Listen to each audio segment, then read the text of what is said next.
Chapter 16. The learning continues. Designing good systems requires years of accumulation of knowledge. One shortcut is to dive into real world system architectures. Below is a collection of helpful reading materials. We recommend to pay attention to both the shared principles and the underlying technologies. Researching each technology and understanding what problems it solves is a great way to strengthen your knowledge base and refine the design process. Real world systems.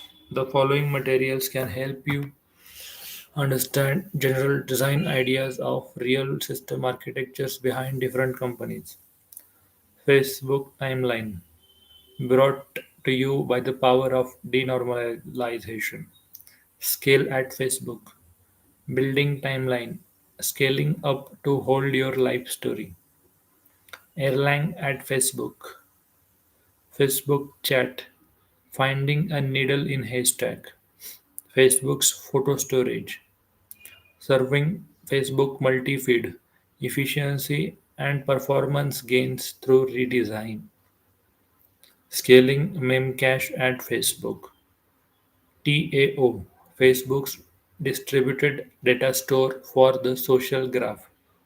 Amazon architecture. Dynamo, Amazon's highly available key value store. A 360-degree view of the entire Netflix stack. It's all A/B testing. The Netflix experimentation platform. Netflix recommendations beyond the 5 stars. Google architecture. The Google file system. Google Docs. Different synchronizations. Google Docs. YouTube architecture. Seattle Conference on Scalability. Bigtable, a distributed storage system for structured data. Instagram architecture. 14 million users, terabytes of photos, hundreds of instances, dozens of technologies. Architecture Twitter uses to deal with 150 million active users. Scaling Twitter, making Twitter 10,000% faster. Announcing Snowflake. Snowflake is a network service for generating unique ID numbers at high scale with some simple guarantees. Timelines at scale. How Uber scales their real time market platform. Scaling Pinterest. Pinterest architecture update. A brief history of scaling LinkedIn. Flickr architecture. How we have scaled Dropbox. The WhatsApp architecture Facebook bought for 19 billion.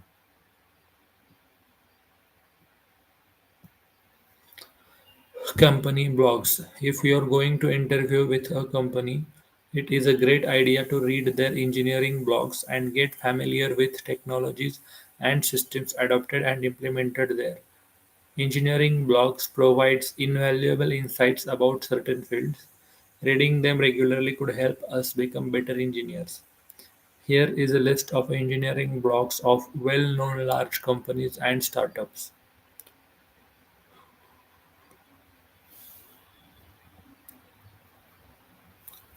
You are at the end of this interview guide. You have accumulated skills and knowledge to design systems. Not everyone has the discipline to learn what you have learned. Take a moment. Landing a dream job is a long journey and requires lots of time and effort. Practice makes perfect. Thank you for buying and reading this book. If you don't mind, please review this book. System Design Insiders.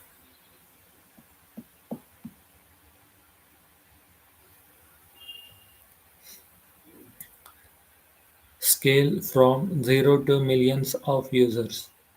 Designing a system that supports millions of users is challenging, and it is a journey that requires continuous refinement and endless improvement. We build a system that supports a single user and gradually scale it up to millions of users. You will master a handful of techniques that will help you crack the system design interview questions. A journey of 1,000 miles begins with a single step, and building a complex system is no different. To start with something simple, everything is running on a single server. Figure shows the illustration of a single server setup where everything is running on one server.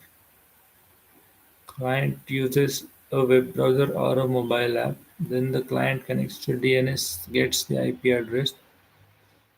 The client sends the request for HTTP resources, web resources on www.mysite.com, and for the data, the client contacts api.mysite.com. And this the single server will resend will reply with the JSON object of the data. To understand this setup, it is helpful to investigate the request flow and traffic source. Let us first look at the request flow and traffic source. API.mysite HTML page. Users access websites through domain names. Usually, the domain name system is a paid service provided by third parties and not hosted on our servers. IP address is returned to the browser or mobile app. Once the IP is obtained, HTTP requests are sent directly to your web server. The web server returns HTML pages or JSON response for rendering. Let us examine the traffic source. It uses a combination of server-side languages to handle business logic, storage, and client-side languages like HTML and JavaScript for presentation. HTTP protocol is the communication protocol between the mobile app and the web server. JSON is commonly used API response format to transfer data due to its simplicity. Here we have an example of GET request which requests information for user with ID equals to 12. With the growth of the user base, one server is not enough and we need multiple servers.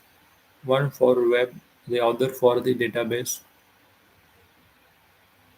Separating web traffic and data tier servers allow them to scale independently.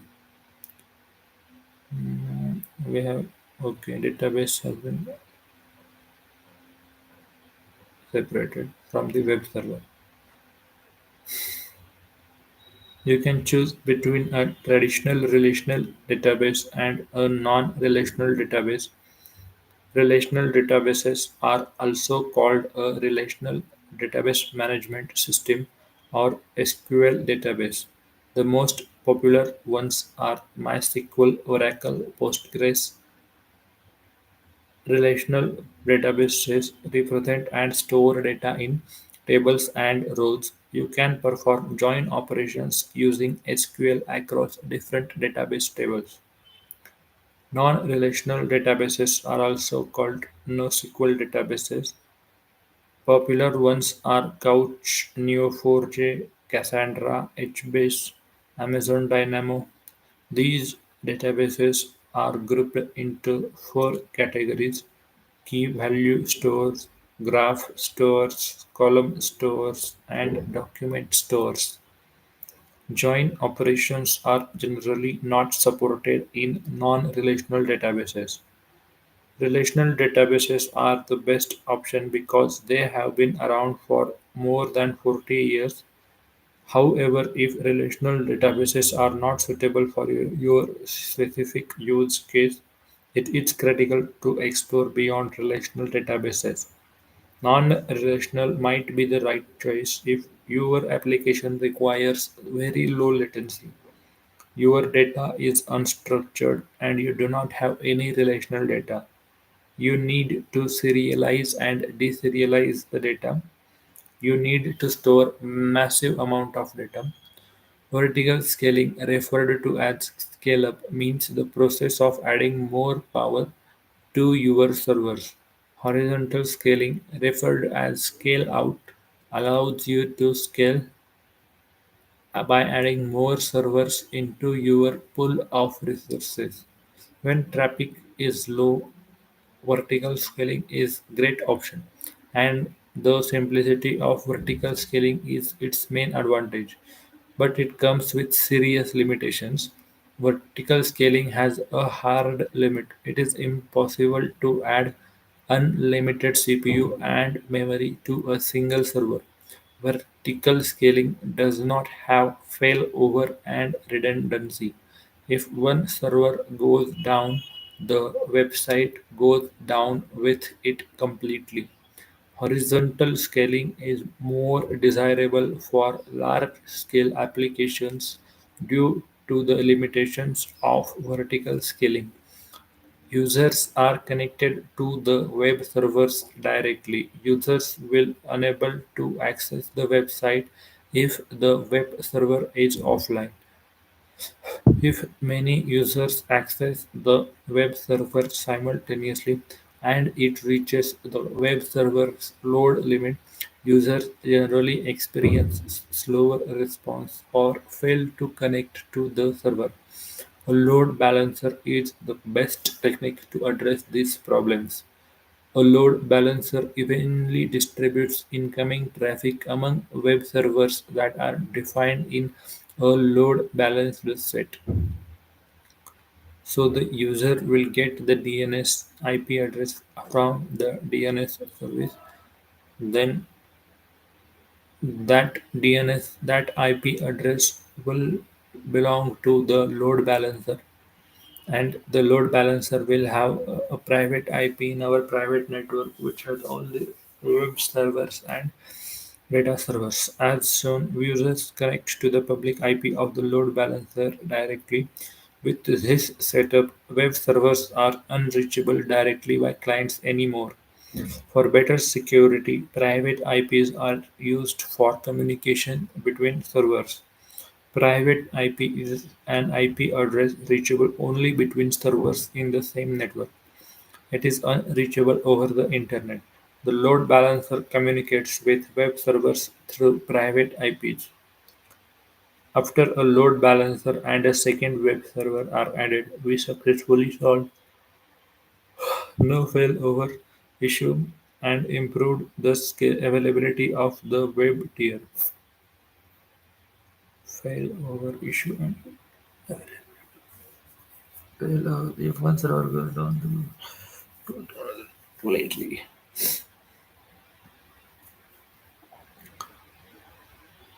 If server 1 goes offline, all the traffic will be routed to server 2. This prevents the website from going offline. We will also add a new healthy web server to the server pool to balance the load. If the website traffic grows rapidly and two servers are not enough to handle the traffic, the load balancer can handle this problem gracefully. You only need to add more servers to the web server pool, and the load balancer automatically starts to send requests to them. Now the web tier looks good. What about the data tier? The current design has one database, so it does not support failover and redundancy. Database replication is a common technique to address database replication, usually with a master-slave relationship between the original and the copies. A master database generally only supports write operations. A slave database gets copies of the data from the master database and only supports read operations. All the data modifying commands like insert, delete, or update must be sent to the master database. Most applications require a much higher ratio of reads to writes, thus the number of slaves database in the system is usually larger than the number of master databases. In the master-slave model, all writes and updates happen in master nodes, whereas read operations are distributed across slave nodes. This improves the performance because it allows more queries to be processed in parallel. If one of your database servers is destroyed by a natural disaster, the data is still preserved. You don't need to worry about data loss because data is replicated across multiple locations. By replicating data across different locations, your website remains in operation even if a database is offline, as you can access data stored in another server. What if one of the database goes offline? The architectural design can handle this case. If only one slave database is available and it goes offline, read operations will be directed to the master temporarily. As soon as the issue is found, a new slave will replace the old one. In case multiple slaves are available, read operations are redirected to other healthy slaves. A new database server will replace the old one. If master goes offline, a slave will be promoted to be the new master. All the database operations will be temporarily executed on the new master. A new slave will replace the old one for data replication immediately. In production systems, promoting a new master is more complicated as the data in a slave might not be up to date. The missing data needs to be updated by running data recovery scripts. Although some other replication methods like multi-masters and circular replication could help, those setups are more complicated and their discussions are beyond the scope of this book. So here the user will get the IP address from the DNS service and then get I get the public IP of the load balancer. Then the load balancer will talk with the web tier, and whenever the web tier wants to write some data, it contacts the master database, and if it wants to read some data, it will contact the slave database. Let us take a look. A user. ठीक है. Now you have a solid understanding of the web tiers. It is time to improve the load response time. This can be done by adding a cache and shifting static content to CDN. A cache is a temporary storage that stores the results of expensive responses so that subsequent requests are served more quickly. Every time a new web page loads, one or more database calls are executed to fetch data.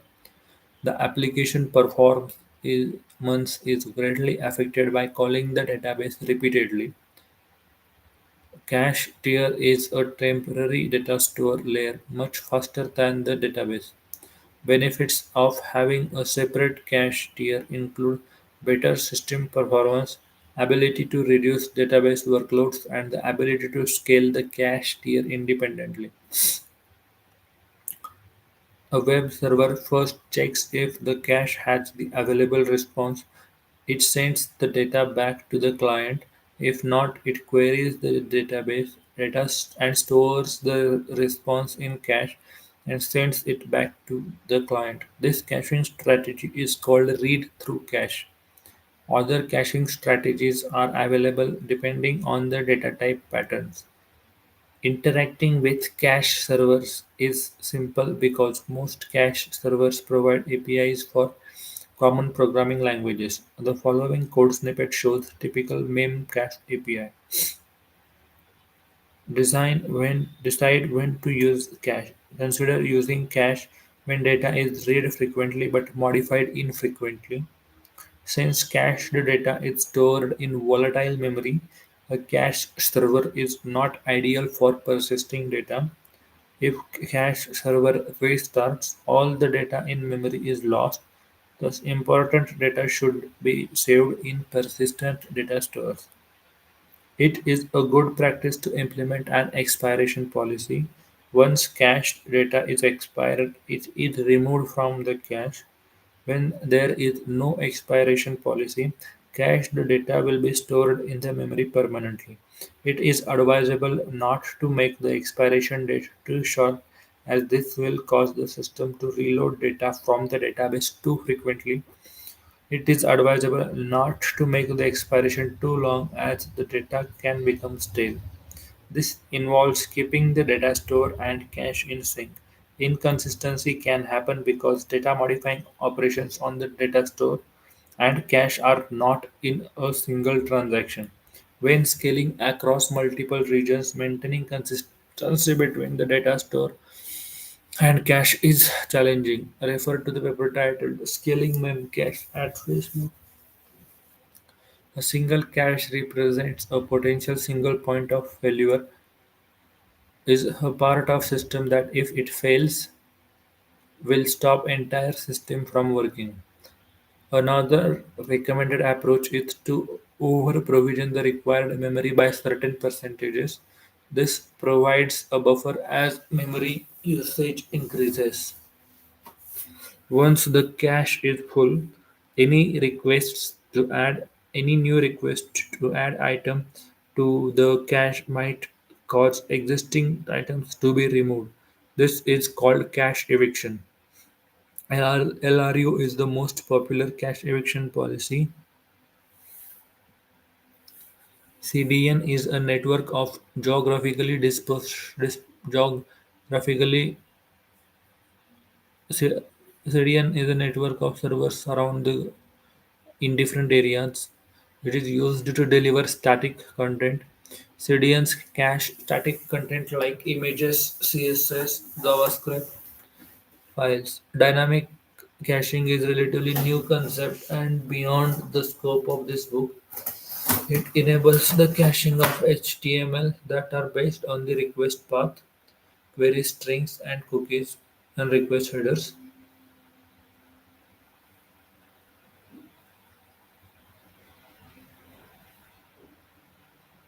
Dynamic content caching.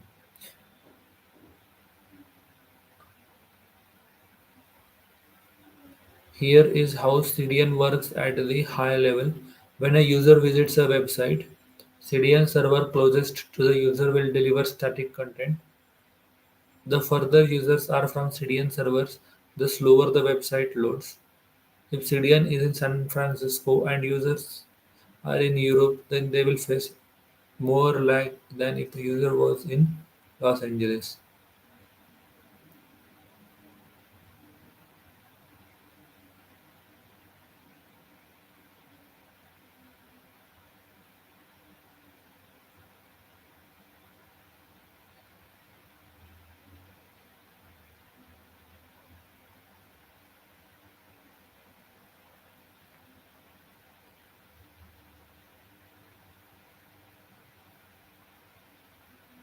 User tries to get image by using an image URL. The URL's domain is provided by the CDN provider.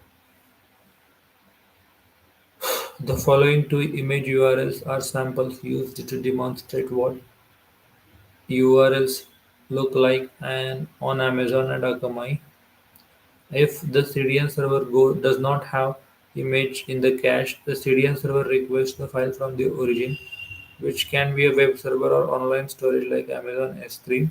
The origin returns image to the CDN server, which includes optional HTTP header title which describes how long the image is cached. CDN caches the image and returns it to user. The image remains cached in the CDN until the TTL expires. User sends a request to get the same image. The image is returned from the cache as long as TTL has not expired. CDNs are run by third-party providers and you are charged for data transfers in and out of CDN. Caching infrequently used assets provides no significant benefits, so you should consider moving them out of the CDN. Setting an appropriate cache expiry. The cache expiry time should neither be too long nor too short. If it is too long, the content might no longer be fresh. If it is too short, it can cause repeat reloading of content from origin servers to the CDN. DEN. CDN. You should consider how your website copes with CDN failure.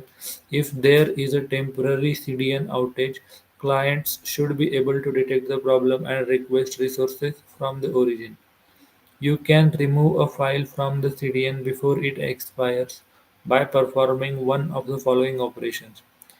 Invalidate the CDN object using APIs provided by CDN vendors. Use object versioning to serve a different version of the object. You can add a parameter to the URL such as a version number. Version number 2 is added to the query string.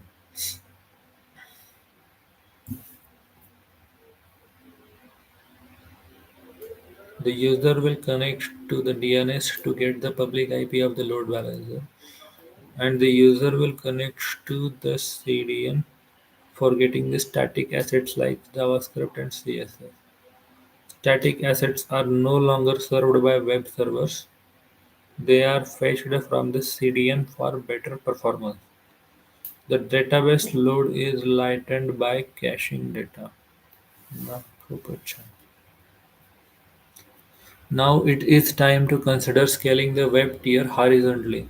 We need to move state out of the web tier. A good practice is to store session data in the persistent storage such as relational database. Each web server in the cluster can access state data from the databases. A stateful server and stateless server has some key differences. Stateful server remembers client data from one request to the next. A stateless server keeps no state information. A stateful server remembers client data from one request to the next. A stateless server keeps no state information.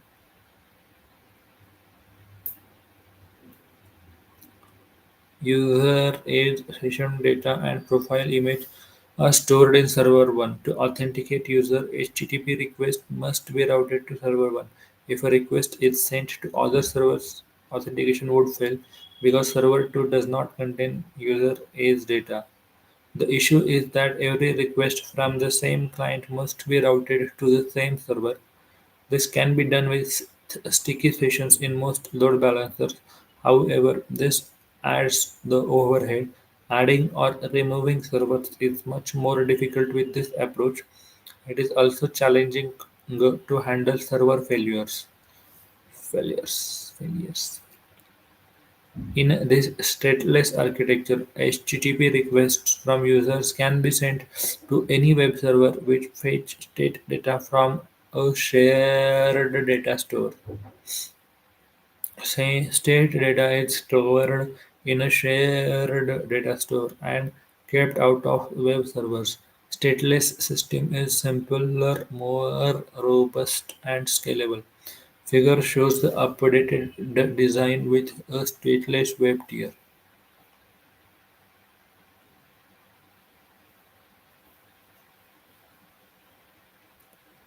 We move the session data out of the web tier and store them in the persistent data store.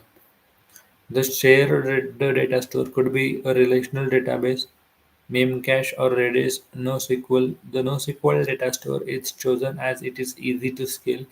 Autoscaling means adding or removing web server automatically based on the traffic load. After the static data is removed out of web servers, autoscaling of the web tier is easily achieved by adding or removing servers based on the traffic load. Your website grows rapidly and attracts a significant number of users internationally.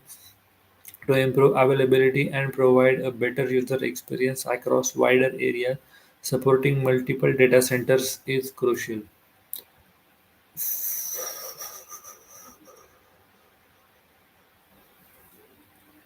Figure shows an example setup with two data centers. In normal operation, users are geo-DNS routed, also known as geo-routed, to the closest data center with a split traffic of X% to US East and other to US West. GeoDNS is a DNS service that allows domain names to be resolved to IP addresses based on the location of a user. In the event of any significant data center outage, we direct all traffic to a healthy data center. Data center is offline and 100% of the traffic is routed to the data center. 1. Several technical challenges must be solved to achieve multi-data center setup. Traffic redirection. Effective tools are needed to direct traffic to the correct data center. GeoDNS can be used to direct traffic to the nearest data center depending on where a user is located. Data synchronization: users from different regions could use different local databases or cache. In failover cases, the traffic might be routed to a data center where data is unavailable. A common strategy is to replicate data across multiple data centers. A previous study shows how Netflix implements async multi-data center replication. With multi-data center setup, it is important to test your website at different locations. Automated deployment tools are vital to keep services consistent through all the data centers. To further scale our system, we need to decouple different components of the system so they can be scaled independently. Messaging queue is a key strategy employed by many real-world distributed systems to resolve this problem. A message queue is a durable component stored in memory that supports async communication. It serves as a buffer and distributes async requests. The basic architecture of a message queue is simple. Input services called producers create message and publish them to a message queue. Other services called consumers connect to the queue and perform actions defined by the message. Decoupling makes the message queue a preferred architecture for building a scalable and reliable application. With the message queue, the producer can post a message to the queue when the consumer is unavailable to process it. Is not available. The consumer can read messages from the queue even when the producer is not available. Consider the following use case. Your application supports photo customization, including cropping, sharpening, etc. Those customization tasks take time to complete. In web servers, publish photo processing jobs to the message queue. Photo processing workers pick up jobs from the message queue and async perform photo customization tasks. The producer and consumer can be scaled independently. When the size of the queue becomes large, more workers are added to reduce the processing time. If the queue is empty most of the time, the number of workers can be reduced. When working with a small website that runs on a few servers, logging metrics and automation support are good practices but not a necessity. Now that your site has grown to serve a large business, investing in those tools is essential. Monitoring error logs is important because it helps to identify errors and problems in the system. You can monitor error logs at per server level or use tools to aggregate them to a centralized service for easy search and viewing. Collecting different types of metrics helps us to gain business insights and understand the health status of the system. Some of the following metrics are useful: CPU, memory, disk, aggregated level metrics. For example, the performance of the entire database tier, cache tier, etc. Key business metrics like daily active users, retentions, revenue. When a system goes big and complex, we need to build or leverage automation tools to improve productivity. Continuous integration is a good practice in which each code check-in is verified through automation, allowing teams to detect problems early. Automating your build, test, deploy process could improve your developer productivity significantly. Adding message queues and different tools. Due to the space constraint, only one data center is shown in the figure. The design includes a message queue which helps to make the system more loosely coupled. Logging, monitoring metrics, and automation tools are included. So user will connect to the DNS to get the IP address of the load balancer. The user will connect to the CDN for getting the static assets. The load balancer will geo-route the request to the closest data center. At the data center, the web server pool will Manage the session will be stateless and fetch the state data from the NoSQL shared storage. And if it sees any tasks, if it has any business logic, it produces some task, then it will publish the task to the message queue, and workers, depending on the number of tasks, workers will be scaled and or reduced, and the web servers will connect to the cache to fetch some data in the database. If it is not in the database, the cache will use some cache eviction policy or cache retrieval policy and fetch data from the database. And overall, at we have several layers of logs, like the host level logs for each machine, how it is being used and all those things, and the service level logs, like for each service how long it is available and all those things, and business metrics like users, revenues, etc. So logging, metrics, monitoring, and automation is in tools. As the data grows every day, your database gets more overloaded. It is time to scale the data tier. Till now, we have not scaled the data store. Database scaling. There are two broad approaches for database scaling: vertical and horizontal. Vertical in the scaling by adding more power to an existing machine. There are some powerful database servers. According to Amazon, you can get a database server with 24 terabytes of RAM. This kind of powerful database server could store and handle lots of data. Stack Overflow had over 10 million monthly unique visitors, but it only had one master database. However, vertical scaling comes with some serious drawbacks. You can add more CPU, greater risk of single point of failure. Horizontal scaling, also known as sharding, is the practice of adding more servers. 20 compares vertical scaling with horizontal scaling. Sharding separates large databases into smaller, more easily managed parts called shards. Each shard shares the same schema, though the actual data on each shard is unique.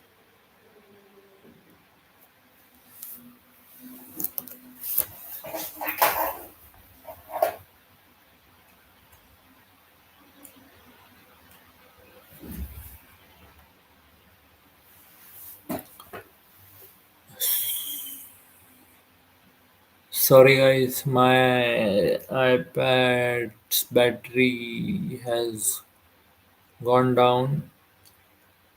I will return later. Or we can continue on the laptop. We can Hyderabad आ जाना fun होगा काम करना है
Figure shows the user table in shared databases.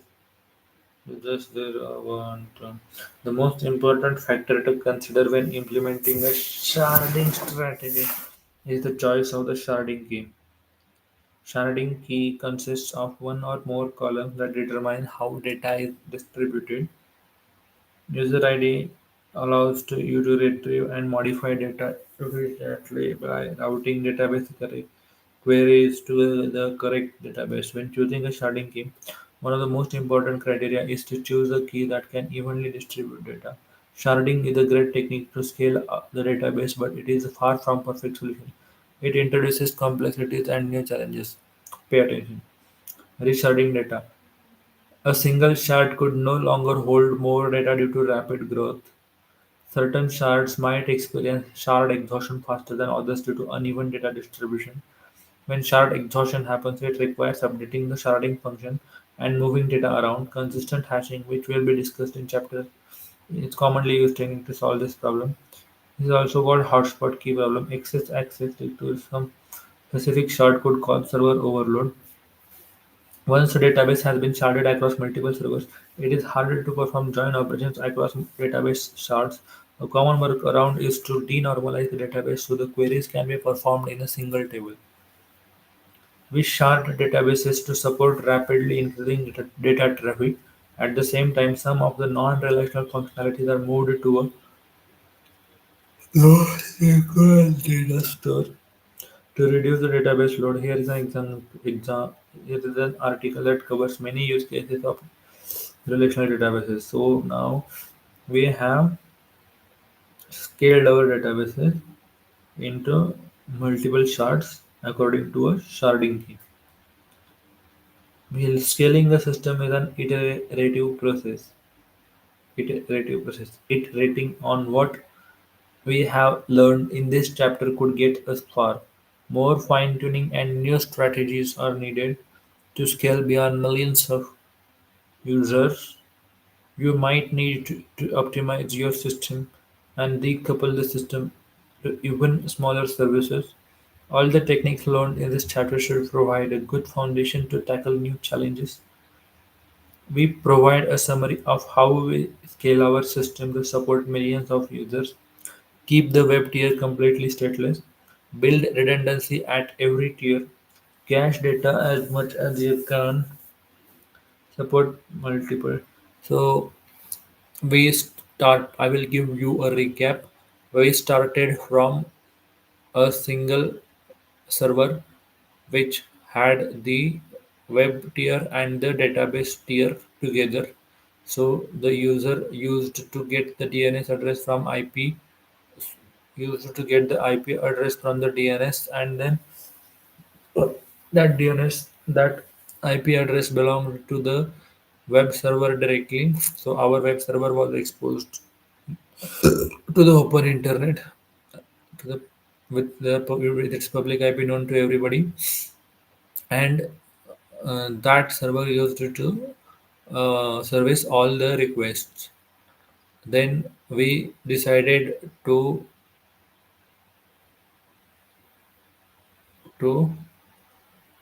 use a load balancer to hide our web servers.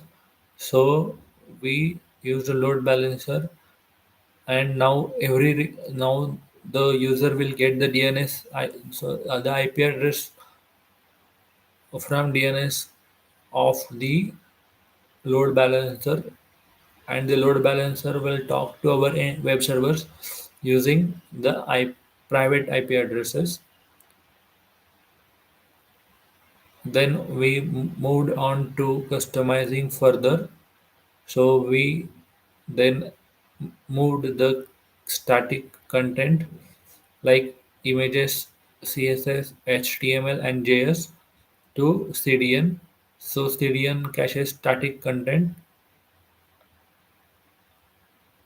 and previously we did another optimization. Previously there was only one service, but the web server used to handle data also. Now we will separate the data and the database. So the web service will deal with only the business logic and other system logic, and we moved the database to a separate server. Then now we have decoupled, now we will focus on caching. We will introduce caching between the web server and the database server, and caching at the CDN level. There is dynamic caching available nowadays at CDNs, but we will look at it later. So now the current request flow is like the first, the user will get IP address of the load balancer from the DNS. Then it will connect to. Then it will get the static assets uh, from the CDN. Then it will then we will move this, we will make, then it will contact with the web server. The web server will distribute, the web server will talk to the database tier and get the data back. It may talk to the cache also sometime. Now we will make the web tier stateless. So here we will move the session data out of, we will not, we have the option of using the sticky sessions on load balancers, but we will not do that, and we will move the session data to a separate globally shared storage no SQL database for sessions only.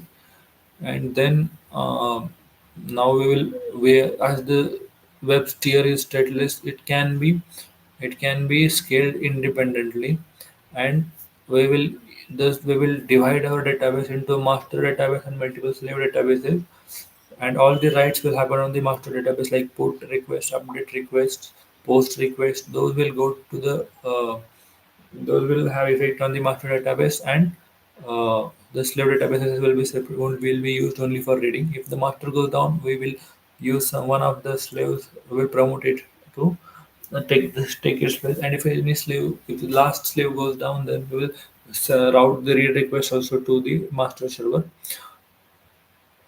So now we will move on to scaling the database servers.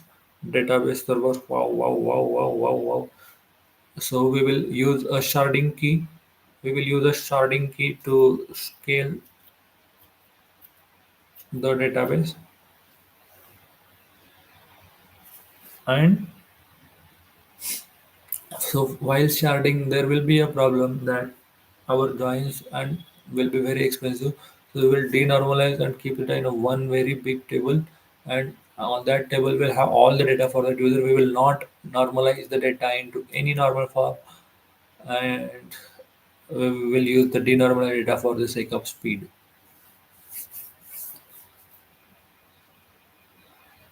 Yes, and if our service has some tasks to do which are very compute intensive or IO intensive or time taking. So we will use a message queue to decouple these things, and we will put the task in our message queue, and we will scale server, we will scale workers independently, and those workers will handle the task and will notify the user after some time. Nice.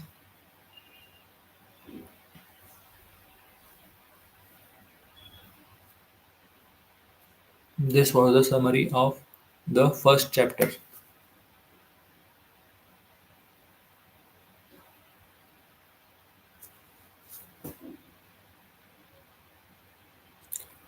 Bye.